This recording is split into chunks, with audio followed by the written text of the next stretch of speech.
రామ్ చరణ్ బుచ్చిబాబు కాంబినేషన్లో జాన్వీ కపూర్ కథానాయికగా వచ్చిన పెద్ది చిత్రం ఈ రోజు ప్రపంచ వ్యాప్తంగా థియేటర్లలోకి వచ్చింది. ఇంతకీ ఈ సినిమా కథ ఏంటంటే, ప్రభుత్వ రికార్డుల్లో గుర్తింపు లేని విజయనగరం జిల్లాలోని ఓ కొండ కింద ఊరు నేపథ్యంలో సాగుతుంది.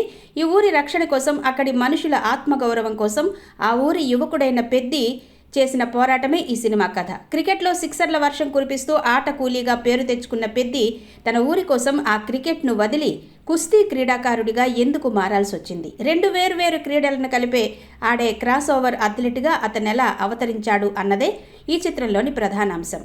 మితిమీరిన హీరోయిజం జోలికి పోకుండా ఒక క్రీడాకారుడి స్ఫూర్తిదాయక ప్రయాణాన్ని కథలో భాగంగానే దర్శకుడు ఆవిష్కరించాడు. ప్రథమార్థంలో పెద్ది పరిచయం, అతను ఆడే సరికొత్త క్రికెట్ షాట్స్ సినిమాకు ప్రధాన ఆకర్షణగా నిలుస్తాయి. హీరోయిన్ ట్రాక్, రాజకీయ ఎత్తుగడల వల్ల కథ కాస్త పక్కదారి పట్టినట్టు అనిపించిన అప్పలసూరి పాత్ర చుట్టూ అల్లిన సన్నివేశాలు, విరామానికి ముందు వచ్చే రెండు బలమైన ఘట్టాలు సినిమాను మరో స్థాయికి తీసుకెళ్తాయి.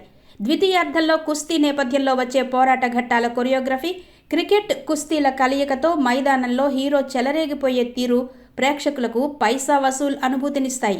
ఆస్పత్రి సన్నివేశాలు, పతాక ఘట్టాలు భావోద్వేగాలతో హృదయంగా సాగుతాయి. ఒక ఆట నుంచి మరో ఆటకు మారే క్రమంలోనే సంఘర్షణను మరింత లోతుగా చూపించి ఉంటే బాగుండేది అనిపించిన కొన్ని పాత్రల మార్పుల్లో లాజిక్ మిస్ అయినా, కమర్షియల్ హంగులతో కూడిన ఒక అర్థవంతమైన సరికొత్త స్ఫూర్తిదాయక చిత్రంగా పెద్ది ప్రేక్షకులకు మంచి అనుభూతిని పంచుతుంది.